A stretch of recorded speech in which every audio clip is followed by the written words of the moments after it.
Política de A a Z, chegando aqui no seu rádio, olha só, presta atenção. Porque o vereador Ricardo Liberato, do PSDB, sem contar com nenhum voto declarado para a eleição da mesa diretora da Câmara Municipal de Caruaru, protocolou uma denúncia no Ministério Público de Pernambuco, questionando a possibilidade de reeleição de Bruno Lambreta, também do PSDB.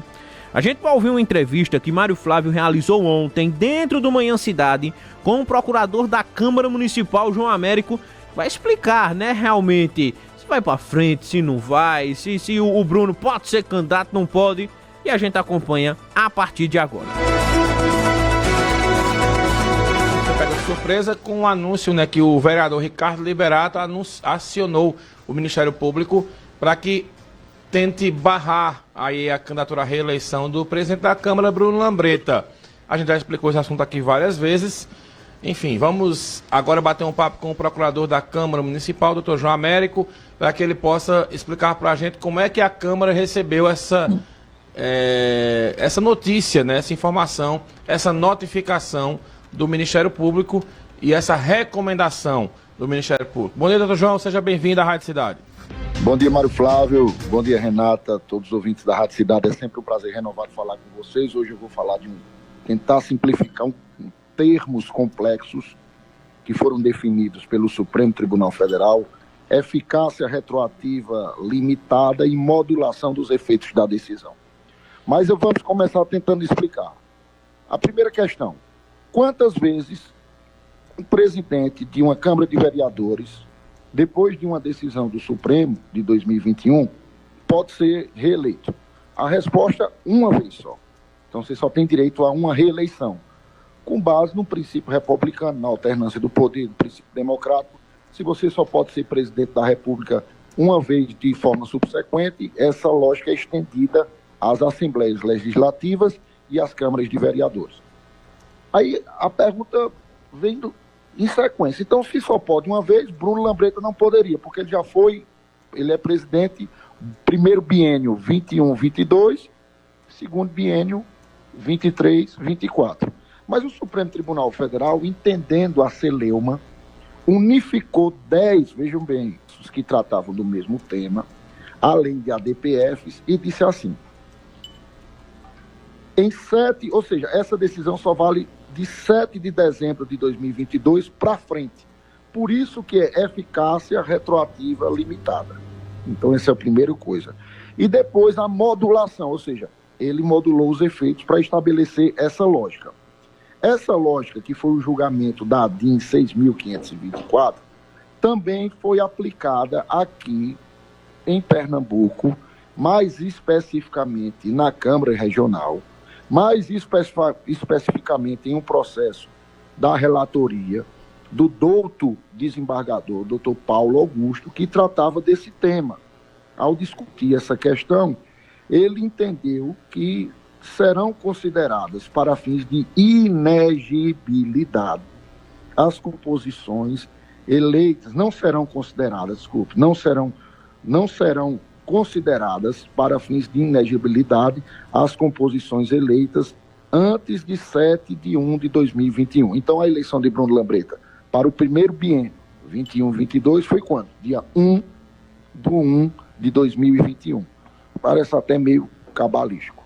Mas essa eleição que foi colocada nessa data, ela estaria abarcada como se ela não tivesse existido para fins de contabilização de duas eleições. Então, qual é a eleição que Bruno, de fato, conta para, eventualmente, a viabilidade de sua candidatura? É a eleição do biênio 23-24, e aí ele pode ser candidato 25 e 26 com essa única possibilidade, não pode ser mais. Baseado nas suas convicções, nas convicções de vocês, a própria Prefeitura está alinhada com esse pensamento, inclusive o prefeito Rodrigo Pinheiro já declarou apoio público à reeleição de Bruno Lambreta.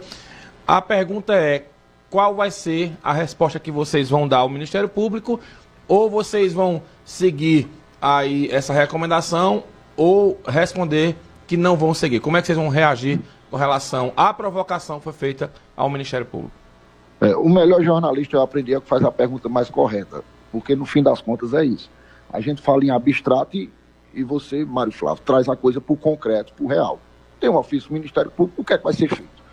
Vai seguir a recomendação? Eu penso que a resposta vai ser dada levando em consideração esse precedente, que é a de 6.524, levando em consideração essa reiteração desse marco temporal, que, como eu disse, repetindo, eu penso que o Ministério Público não analisou de forma, né, estruturada essa decisão. Então, eu penso que a resposta é essa, e nós não haveríamos de construir um ambiente de insegurança jurídica, não estaríamos a serviço de uma aventura jurídica, de entrar em não vamos arriscar. Se der, deu. Não é assim. Não dá para você construir um ambiente institucional, que é a Câmara de Vereadores de Caruaru, a Câmara mais importante do interior. Você não pode construir um ambiente de loteria ou de aventura jurídica.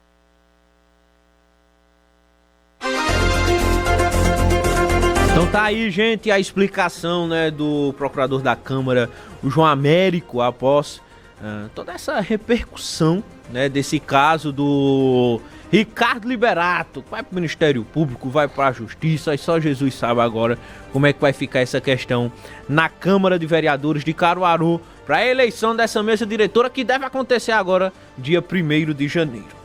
Olha, o professor Marco Aurélio Freire está chegando e vai fazer uma análise, rapaz, sobre essa situação do Ricardo Liberato protocolando, né, lá no Ministério Público, além também de falar dos anúncios de João Campos para o secretariado de Recife, que incluem MDB, União Brasil e PDT, e ainda a articulação política e a influência para 2026. Quem fala sobre tudo isso é o professor Marco Aurélio Freire. Bom dia, professor. Bom dia aos ouvintes da Rádio Cidade, bom dia aos ouvintes do Café Forró e Notícia, bom dia, meu amigo Lucas Medeiros. Lucas, ontem o prefeito do Recife, João Campos, continuou com a série de anúncios em relação ao seu novo secretariado. Um detalhe é que antes de ontem ele tinha começado esses anúncios, sim, e começou com alguns anúncios técnicos, como por exemplo o Fred Amâncio, que continuará na Secretaria de Educação. Mas ontem o João Campos já trouxe anúncios mais políticos, entre outros nomes. Ele trouxe o nome de Raul Henri, né, que é do MDB e vai ficar na Secretaria de Relações Institucionais. Também Isabela de Roldão, que é a atual vice-prefeita da cidade, vai ficar com a Secretaria de Trabalho. União Brasil é outro caso à parte, porque o atual secretário de Turismo é Antônio Coelho, irmão de Miguel Coelho, mas ele vai voltar para a Alep. Porém, o João Campos já garantiu 2 secretarias para o partido, e uma delas é exatamente essa aí, a Secretaria de Turismo, ou seja, a Secretaria de Turismo e mais outra, além do PT, que também tem nomes na gestão. Então, o que o João Campos está fazendo é um aprofundamento da sua articulação eleitoral, agora transformando numa articulação política administrativa. Por quê? Porque na época da campanha, João fez um esforço justamente para atrair a União Brasil, por isso que trouxe acordo com os Coelho, também o MDB, e lembrar que o MDB parece com a União Brasil em alguma medida em relação aos comandos, né? Porque assim no União Brasil nós tínhamos 3 grandes caciques, o Luciano Bivar, né, que acabou aí, hoje está praticamente fora do partido, mas também tinha o Mendonça Filho ainda e o Miguel Coelho.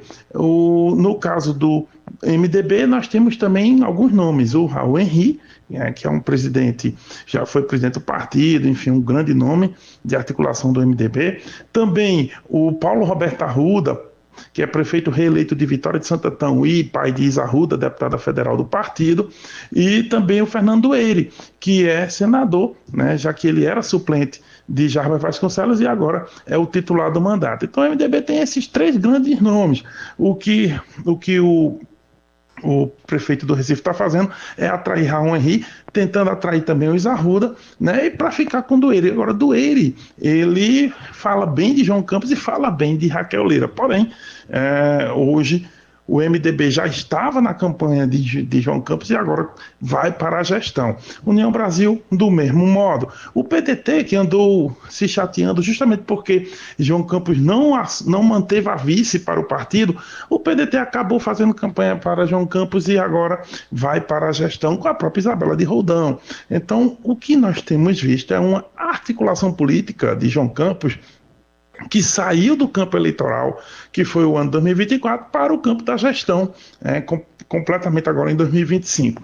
Isso sinaliza o quê? Sinaliza que João Campos já está tentando articular seu time para 2026, com certeza, e tentando manter, a partir da prefeitura, uma base sólida com esses partidos, para não ter nem problema na Câmara de Vereadores do Recife, mas mais do que isso, sinalizando também para o governo do estado, inclusive para a Alep, onde esses partidos têm seus nomes, nas cadeiras da Alep e na Câmara Federal, alguns nomes também. Então, o que o João Campos está fazendo é política, basicamente usando a reforma do secretariado que ele está construindo no Recife para articular uma questão administrativa, mas muito mais política também. A questão que a gente para ver é o seguinte: e a governadora Raquel Lira? Bem, há um anúncio também que Raquel vai fazer parecido com o João em um ponto, algum tipo de reforma no secretariado. Ela vem, inclusive, anunciando alguns nomes, como nomes que eram secretários executivos assumindo a pasta agora como titulares, no caso, por exemplo, de Juliana Gouveia, que era secretária executiva da Mulher, agora vai ser secretária da Mulher no Estado, e Joana Figueiredo, no caso da Secretaria de Justiça e Direitos Humanos. Sim, mas ainda são nomes técnicos. O que se espera e se discute no Estado é se Raquel também vai usar essa organização administrativa nova que ela quer dar ao seu governo, se ela vai trazer para esses cargos, essas cadeiras, nomes da política, inclusive tentando atrair partidos. Por quê? Porque o jogo de 2026, obviamente, já começa agora, em 2024 e principalmente em 2025. Então, o jogo para uma eleição, e lembrando, a eleição é em outubro de 2026, mas a articulação e a preparação começa muito antes, principalmente porque há alguns prazos eleitorais em 2026 que vão precisar ser cumpridos. Por exemplo, em 2026 tem janela partidária, onde os deputados vão poder sair de um partido que esteja insatisfeito para outros. Também teremos o calendário eleitoral de desincompatibilização, para quem algum prefeito eventualmente queira se candidatar a deputado, por exemplo, vai poder sair. Ou no caso o próprio João Campos, querendo se candidatar a governador, vai precisar sair e deixar o vice, o Vitor Marques, no comando da prefeitura lá da capital. Ou outros prazos também, a pré-campanha e, obviamente, a convenção e até a campanha propriamente dita. Todos esses passos vão ter que se dar dentro da política. E é por isso que o time de partidos ajuda muito, influencia muito.